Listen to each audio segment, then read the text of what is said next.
My name is Alex Foster, and I used to think marriage was like debugging code. Tedious, but eventually you'd find the problem and fix it. Turns out some bugs are features, not flaws. I'm 34, work as an IT consultant for Seattle tech companies, and drive a blue Lamborghini Huracan. Yeah, I know what you're thinking. IT guy with a supercar? It was my one stupid purchase after landing a massive contract with Microsoft. My wife Jade called it my midlife crisis mobile, but she sure loved posting photos with it.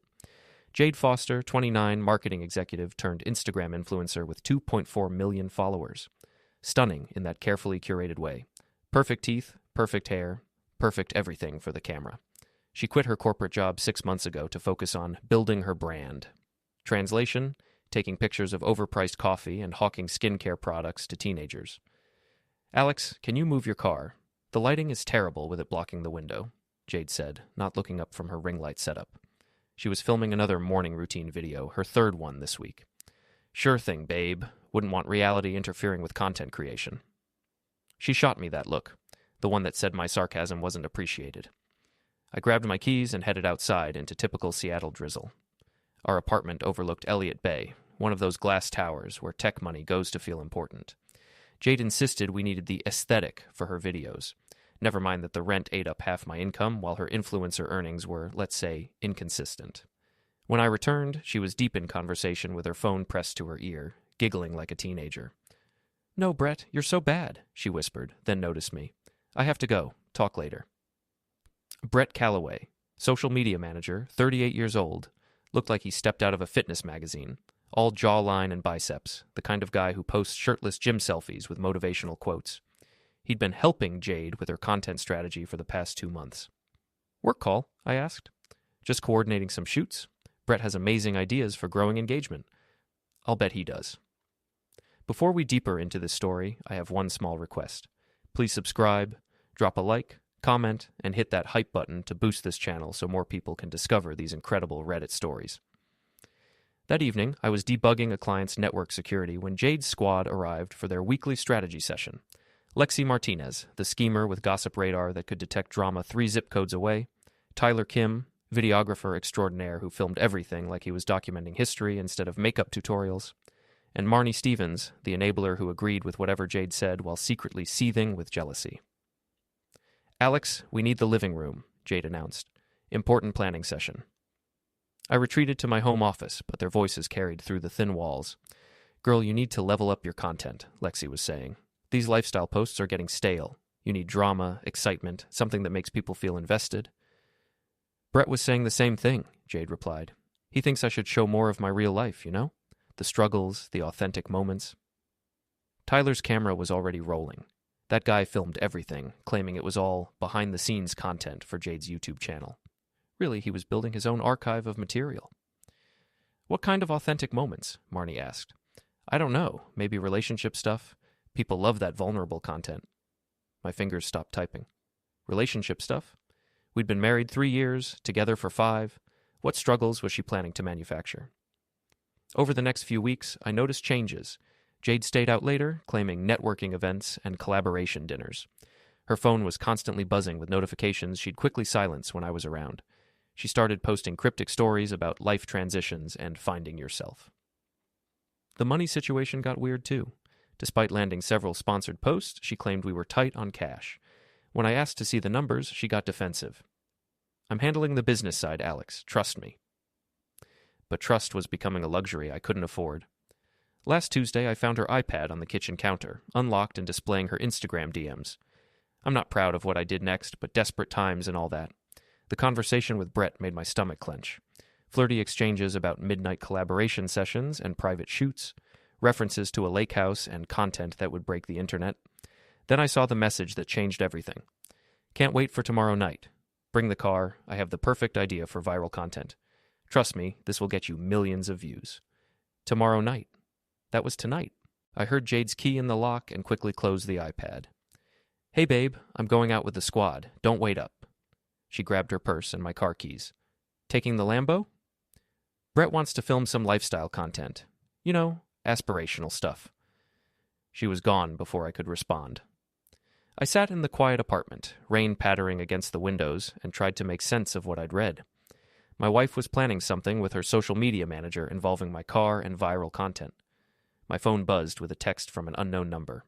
Crashed your Lambo into the lake. Oops, check Jade's Instagram live. I opened the app with shaking hands.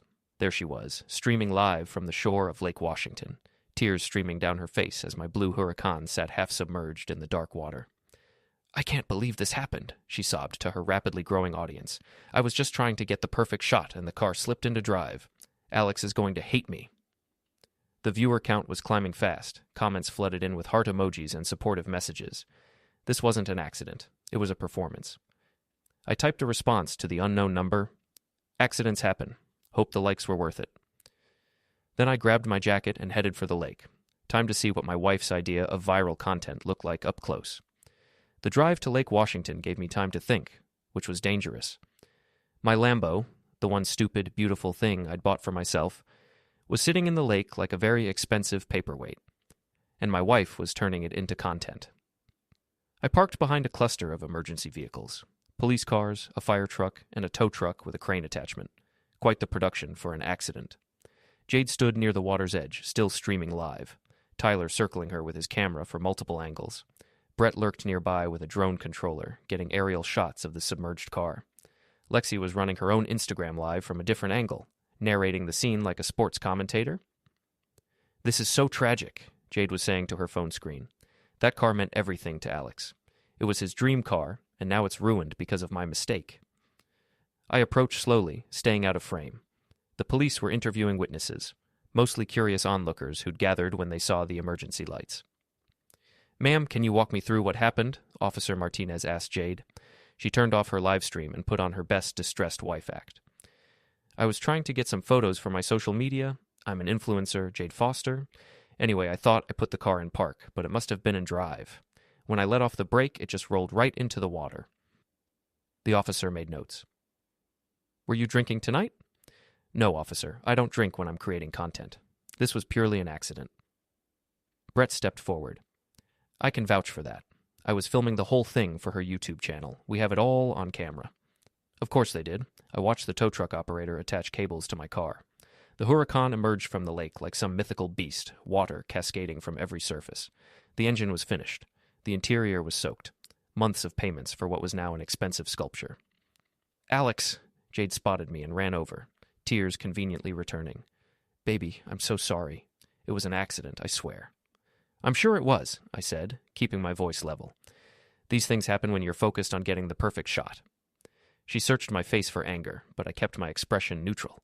Let her wonder what I was thinking. The police finished their report. No charges, just a tragic accident involving an influencer and her husband's sports car. The tow truck loaded my Lambo onto its flatbed, and the crowd began to disperse. The insurance will cover it, right? Jade asked as we walked back to our cars. We'll see. They might want to investigate, especially with all the video evidence. Brett appeared at Jade's shoulder. Hey man, really sorry about your ride. If it helps, we got some incredible footage.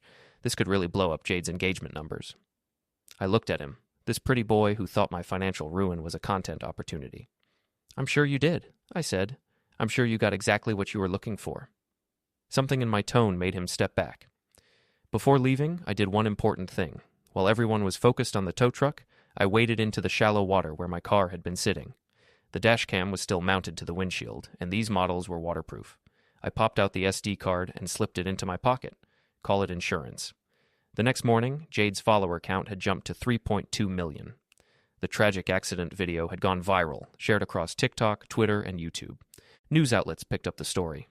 Influencer's heartbreaking mistake destroys husband's dream car. She was getting sympathy sponsorship offers, interview requests, and thousands of supportive comments. My destroyed car had become her biggest career break. I spent the morning reviewing the dashcam footage on my laptop. The camera had a wide angle that captured both the interior and the area in front of the car. What I saw made everything clear. Jade hadn't accidentally put the car in drive. She'd deliberately shifted it while looking directly at Brett, who was giving her a thumbs up from behind his camera. They'd planned this.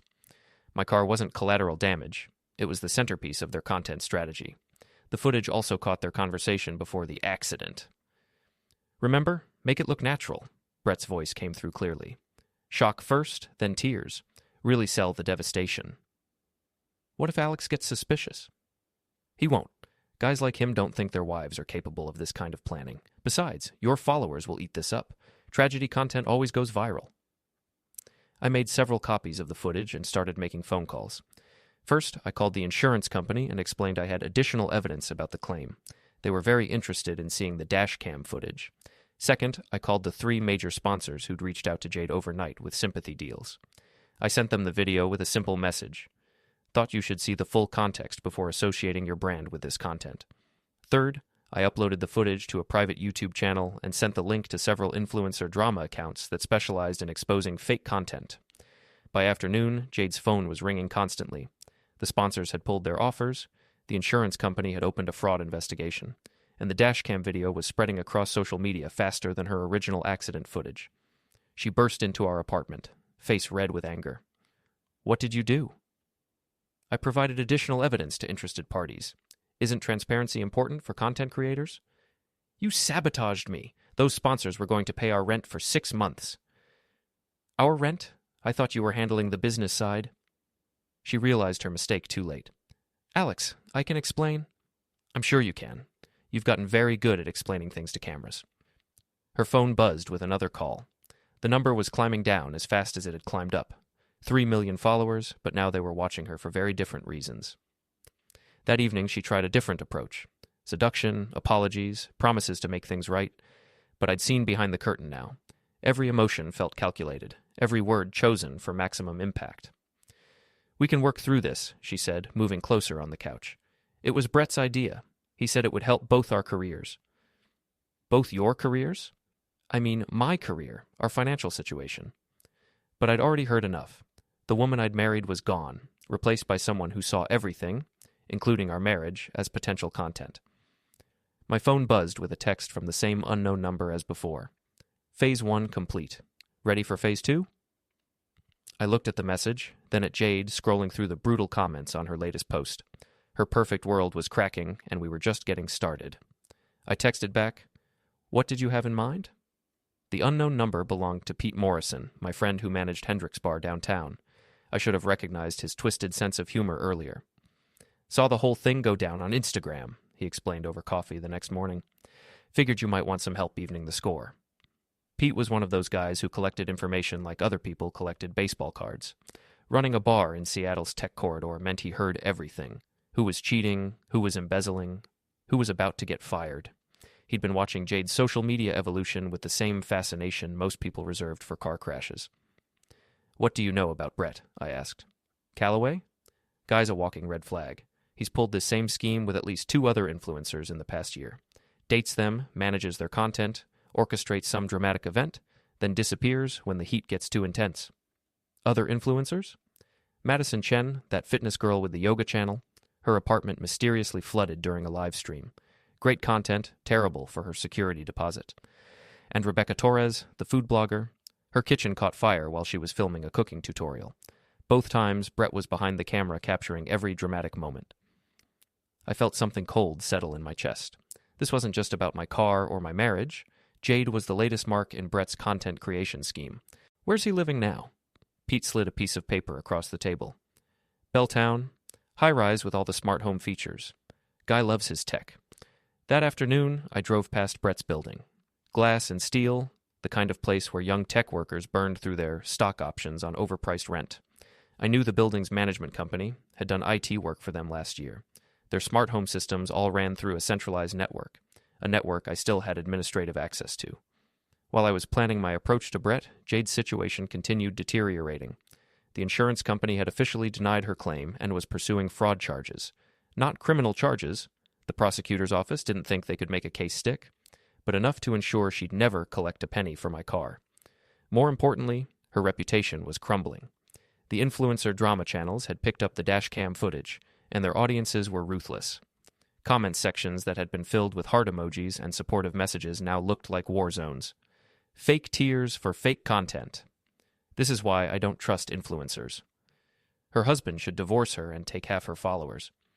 Jade tried damage control with an apology video, but it only made things worse. She came across as calculated and insincere, which, to be fair, she was. "I made a mistake," she said to her camera, tears that looked suspiciously like glycerin drops rolling down her cheeks.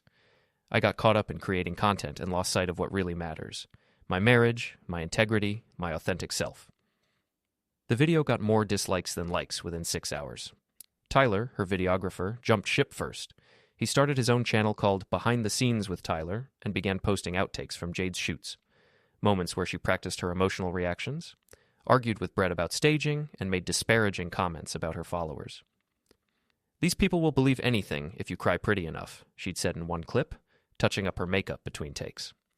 Lexi followed suit, launching a podcast called Spilling Tea, where she dissected influencer culture and shared insider stories. Jade featured prominently in the early episodes. Only Marnie remained loyal, but her support felt more like desperation than friendship.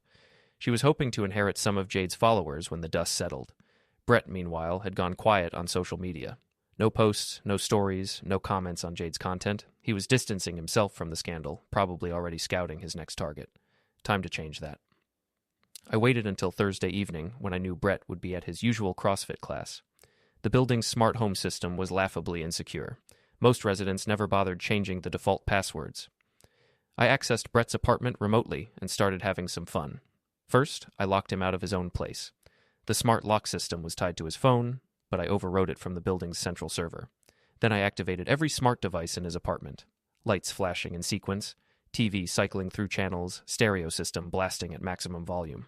But not just any music. I'd uploaded a playlist of Jade's most embarrassing content. The outtakes Tyler had leaked, audio from her fake apology videos, and recordings of her practicing her spontaneous reactions. Brett's neighbors started complaining within minutes. Building security called his phone repeatedly, but he was locked out and couldn't access the control panel. When he finally got building management to let him in, I triggered the next phase. Every smart speaker in his apartment began playing a loop of his conversation with Jade before the car crash. Guys like him don't think their wives are capable of this kind of planning. Make it look natural. Shock first, then tears. Tragedy content always goes viral. His own words, echoing through his expensive apartment, while his phone recorded everything for his Instagram story. He'd forgotten he had auto-posting enabled for his home security camera. By the time he regained control of his systems, the audio had been broadcasting live to his social media accounts for over an hour. His followers, mostly aspiring influencers and social media managers, were getting an education in manufactured content. The next morning, Brett's client roster had evaporated. 3 influencers dropped him publicly, citing ethical concerns. 2 others posted their own stories about suspicious accidents during content creation sessions, but I wasn't finished with either of them. Friday afternoon, I received legal papers I'd been expecting. Jade was filing for divorce, claiming irreconcilable differences and seeking half of everything, including my business assets. Her timing was terrible. With her reputation in ruins and evidence of insurance fraud on record, she had no leverage. But she was desperate, and desperate people make stupid decisions. I decided to help her make a few more. The divorce papers were served at her apartment while she was hosting an Instagram live session about rebuilding after betrayal. The process server appeared on camera, handed her the legal documents, and left, while her viewers watched in real time. "This is harassment," she told her audience, but her voice was shaking. "My husband is trying to destroy me because I made one mistake." The comments section exploded with questions about the divorce, the insurance fraud, and her relationship with Brett. She ended the stream abruptly, but the damage was done. That evening, she called me. "We need to talk." "About what?" "I think your legal team covered everything in those papers." "Alex, please, can we meet somewhere private?" I suggested Hendrick's Bar.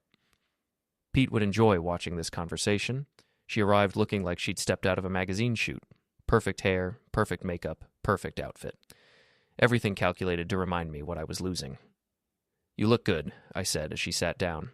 "Very authentic." "Don't be cruel." "Cruel? I'm being honest. Isn't that what your brand is about now? Authenticity?" Pete brought her a drink she hadn't ordered, something pink and Instagram-worthy. He was enjoying this more than he should. "I know you're angry," she began, "and you have every right to be, but we can work through this. We can rebuild." "Rebuild what?" "Our marriage was content for your channel. Our home was a set for your videos. My car was a prop for your viral moment." "It wasn't like that." I pulled out my phone and played the dash cam audio. Her voice clear as crystal. "What if Alex gets suspicious?" She flinched like I'd slapped her. "That was Brett's idea. He said it would help both our careers." "Both your careers. You said that before. What did you mean?" She looked around the bar, maybe hoping for an escape route. Brett and I were going to start a channel together, couples content. He said it would be huge. Were you planning to tell me before or after the divorce? There was no divorce plan. This was supposed to look like an accident, collect the insurance money, and use the viral attention to launch the new channel. The honesty was refreshing, even if it came 3 weeks too late. And now? Now Brett won't return my calls, my sponsors are gone, my followers think I'm a fraud, and you're divorcing me. Sounds like a problem with your business model. She started crying. Real tears this time, not the glycerin variety. I know I messed up, but I can't lose everything. This is all I have. You had a marriage, you had a home, you had someone who loved you. You traded all of that for likes and followers. I can change. Can you? Because I've seen your browser history. You've been researching how to monetize divorce content, rebuilding after betrayal vlogs, sponsored therapy sessions, maybe a book deal about surviving marriage breakdown. Her face went pale. She hadn't realized I could access our shared computer accounts. Even now, sitting here, you're thinking about how to turn this conversation into content. You're calculating camera angles and planning your victim narrative. She opened her mouth to deny it, then closed it again. The divorce stands, I said, but I'm willing to make you a deal. What kind of deal? Drop the asset claims. Take responsibility for the insurance fraud. Publicly admit the car crash was staged. Do that, and I won't pursue damages for the Lambo. That would destroy what's left of my reputation. What reputation? You're already finished in the influencer space. This way, you can at least walk away without owing me $200,000. She sat quietly for several minutes, processing her options. Pete refilled her drink without being asked. What about Brett? She finally asked. What about him? Are you going after him too? I smiled for the first time in weeks. Brett's going to get exactly what he deserves, but that's between him and me. She agreed to my terms that night, signing a revised settlement that left her with nothing but her personal belongings and whatever remained of her social media accounts. But Brett's reckoning was just beginning. Brett Calloway made 2 mistakes. First, he destroyed my marriage and my car for content. Second, he underestimated what an IT consultant with administrative access and a grudge could accomplish. After Jade signed the settlement papers, I spent the weekend studying Brett's digital footprint. Social media accounts, smart home devices, subscription services, online banking patterns. The guy lived his entire life through apps and cloud services. He also had a routine. Gym at 6 a.m., coffee shop work sessions until noon, client meetings in the afternoon, dinner at trendy restaurants he'd photograph for his own Instagram. Weekends meant hiking trails around Seattle, always with his phone out capturing candid nature shots. Monday morning, I implemented Phase 2. Brett's smart home system was just the beginning. His whole life was connected. Car, fitness tracker, dating apps, food delivery, everything synced and automated. Modern convenience made him incredibly vulnerable to someone who understood how these systems worked. I started small. His morning alarm didn't go off, making him late for his gym session. His coffee shop order got mysteriously canceled 3 times. His rideshare requests kept getting matched with drivers going the opposite direction. By noon, he was frustrated and running behind schedule. Perfect timing for the main event. Brett had a client meeting at a downtown co-working space, some lifestyle blogger who hadn't yet heard about his reputation problems. I waited in the lobby, pretending to work on my laptop while monitoring his location through the building's guest Wi-Fi network. He arrived 20 minutes late, sweating and agitated from his morning of technical difficulties. Sorry, I'm running behind, he told the receptionist. My phone's been acting weird all day. I followed him to the elevator, timing my approach perfectly. Brett Calloway? He turned, not recognizing me immediately. We'd only met briefly at the lake. Alex Foster, Jade's husband. His expression shifted from confusion to wariness. Oh, hey, look, about the car thing? Don't worry about it. These things happen when you're creating content. The elevator doors opened and we stepped inside together. I pressed the button for the 5th floor where his meeting was scheduled. Actually, I wanted to thank you, I continued as we rode up. Thank me? For the education. I learned so much about influencer culture. The planning, the staging, the audience manipulation really opened my eyes. He was studying my face, trying to read my intentions. Jade mentioned you've done this before.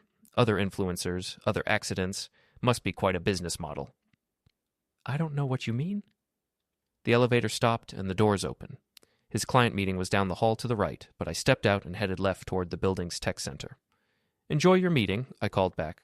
Hope your phone starts working better. What Brett didn't know was that I'd already contacted his potential client. Madison Chen, the yoga influencer he'd previously worked with, had been very interested to hear about his involvement in Jade's car crash.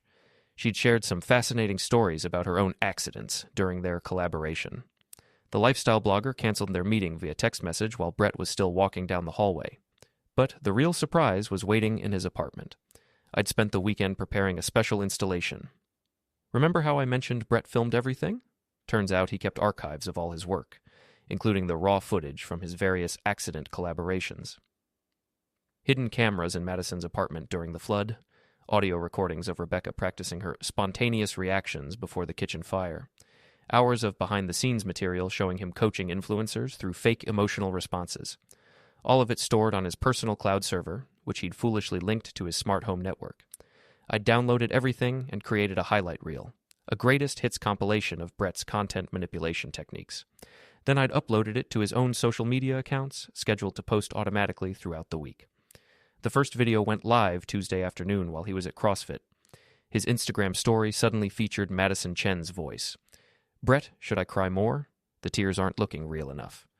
By the time he noticed and tried to delete it, the video had been screen recorded by dozens of influencer drama accounts. The content was spreading faster than he could contain it. Wednesday brought Rebecca Torres discussing her kitchen fire. "Are you sure this will look accidental? What if someone gets hurt?" Brett's response, clear as day. "Nobody's going to get hurt.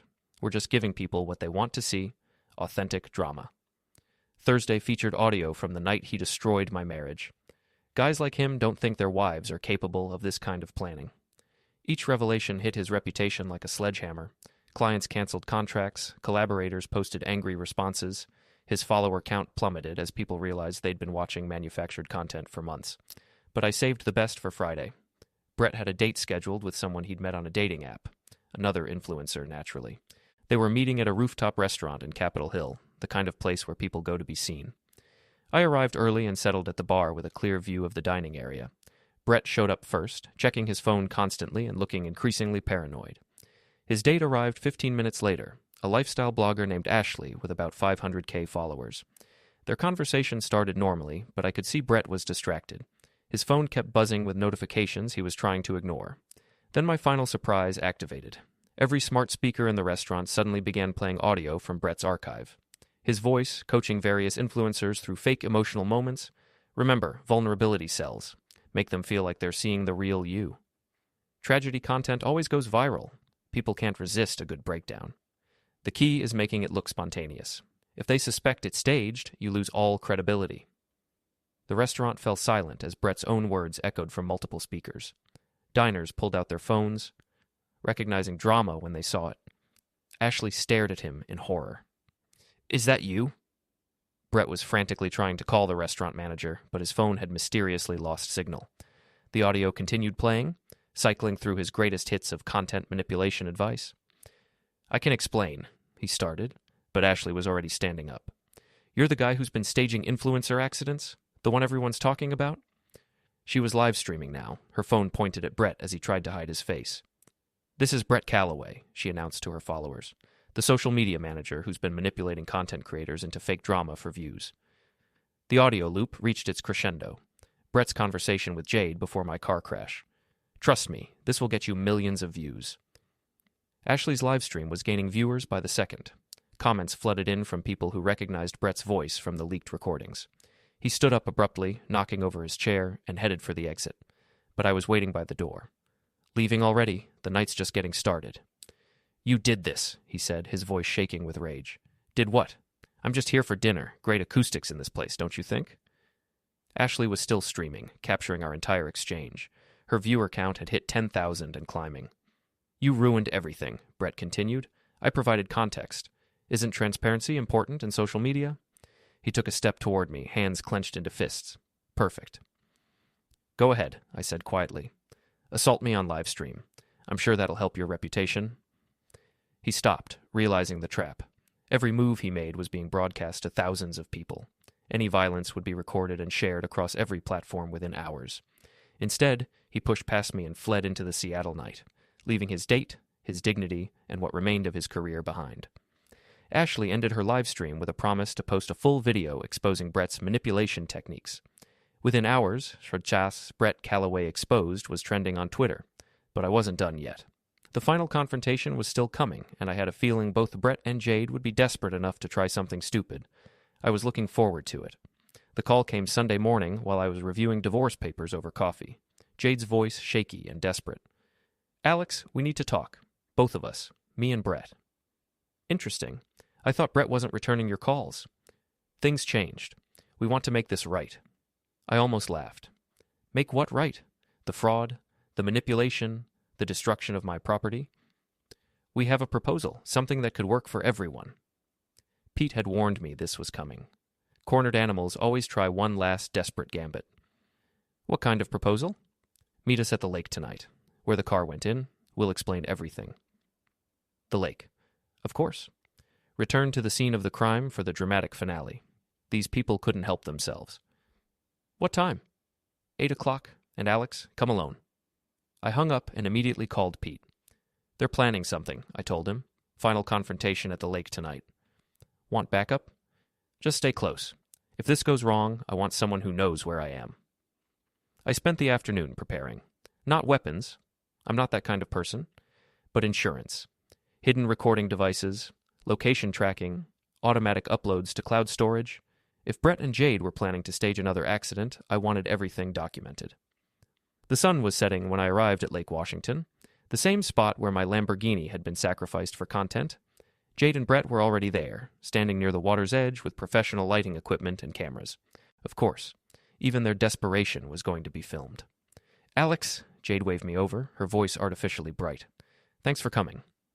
Brett stood behind her, no longer the confident manipulator I'd encountered at the restaurant. He looked haggard, desperate. His social media empire had collapsed in less than a week. "So what's this proposal?" I asked. "We want to make a video," Jade said. "All three of us. Tell the real story, take responsibility, clear the air." "The real story?" "About the car, the accident, everything that happened after. People deserve to know the truth." I looked at their setup. Multiple cameras, professional lighting, a drone hovering overhead for aerial shots. This wasn't about truth. This was about content. "Let me guess. You want to stage a reconciliation scene, maybe some tears, some apologies, a heartwarming moment where we all forgive each other and move forward." Brett stepped forward. "It's not like that. We genuinely want to make things right." "By filming it?" "People respond to authentic content," Jade added. "If we're going to apologize, shouldn't it reach the audience that was affected?" The audience that was affected. She still saw everything through the lens of followers and engagement metrics. "What's the real plan here?" I asked. "Because I know you didn't drag me out here just to film an apology video." They exchanged glances. Jade took a deep breath. "We want to offer you a partnership, the three of us, creating content together. Relationship drama, reconciliation, behind-the-scenes reality. It could be huge." "You want me to become part of your content strategy?" "Think about it," Brett said, his confidence returning. "Your story is compelling. The betrayed husband, the revenge plot, the technical expertise. People are fascinated by what you did to us." "What I did to you?" "The smart home hacking, the restaurant thing, exposing our private conversations. You're already creating content, Alex. You're just not monetizing it." I stared at them, genuinely amazed. Even after everything that had happened, they still thought in terms of views and revenue streams. "You want to turn my divorce into a reality show." "We want to turn our situation into something positive," Jade said. "Something that helps people understand the pressures of social media, the mistakes we all make, the possibility of redemption." "Redemption?" "For all of us. You get your revenge, we get our careers back. Everyone wins." The drone was still circling overhead, cameras rolling. They were already filming, hoping to capture my reaction to their proposal. "And if I say no?" Brett's expression hardened slightly. "Then we keep fighting. Legal battles, public drama, mutual destruction. Is that really what you want?" There it was, the threat beneath the partnership offer. "Join us, or we'll drag you down with us." "You know what's funny?" I said, walking closer to their camera setup. "You still don't get it." "Get what?" "This isn't about content. This isn't about views or followers or monetization strategies. This is about consequences." I reached into my pocket and pulled out a small device, a signal jammer I'd borrowed from a client's security setup. "You destroyed my marriage for a viral video. You turned my home into a set, my life into a storyline, my trust into content. I turned on the jammer. Their cameras went dark, the drone lost its signal and started its automatic landing sequence, and their phones stopped recording. And you still think the solution is more cameras. Alex, don't do anything stupid, Brett warned, but his voice was shaking. Stupid? Like staging an accident for insurance money? Like manipulating people's emotions for views? Like turning every relationship into potential content? Jade stepped forward. We can work this out. Without the cameras, just the three of us. There is no three of us. There never was. You were creating content, and I was a supporting character in your narrative. I pulled out my phone.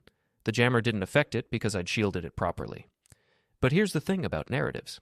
Sometimes the supporting character gets tired of following the script. I opened my phone's camera app and started recording. This is Alex Foster, documenting the final chapter of my marriage to influencer Jade Foster and her collaboration with social media manager Brett Calloway. Stop filming, Brett demanded. Why? I thought authentic content was important. I turned the camera toward them. These two people destroyed my property, committed insurance fraud, and tried to manipulate me into participating in their content creation scheme. Turn it off! Jade lunged for my phone, but I stepped back. They're currently trying to pressure me into joining their social media empire because apparently even consequences can be monetized if you have the right camera angles. Brett grabbed for the phone too, but I'd anticipated this. The recording was already uploading to multiple platforms simultaneously. The truth is, some stories don't have happy endings. Some mistakes have permanent consequences, and some people never learn that real life isn't content. They were both reaching for me now, desperate to stop the recording, but it was too late. The video was already live on my newly created social media accounts, spreading across the platforms that had made them famous. My marriage is over. My car is destroyed. But their careers are finished, their reputations are ruined, and their scheme has been exposed. I backed toward my rental car, still filming. That's not revenge. That's just reality catching up with people who thought they could manipulate it indefinitely. Jade was crying now, real tears, not the performed variety. You can't do this to us, she sobbed. I didn't do anything to you. I just stopped protecting you from the consequences of your own choices. I reached my car and turned the camera toward my face for the final shot. For everyone watching this, remember, your life is not content. Your relationships are not storylines, and some things are more important than going viral. I stopped the recording and drove off, leaving them standing by the dark water with their inactive cameras and shattered dreams. The video hit 1 million views in 6 hours. 3 months later, Jade was working at a marketing firm in Portland, using her real name and staying off social media. Brett had left Seattle entirely. Last I heard, he was selling insurance in Phoenix. I kept the rental car. Turns out I didn't need a Lamborghini to feel good about my life. Sometimes the best revenge is simply refusing to play their game.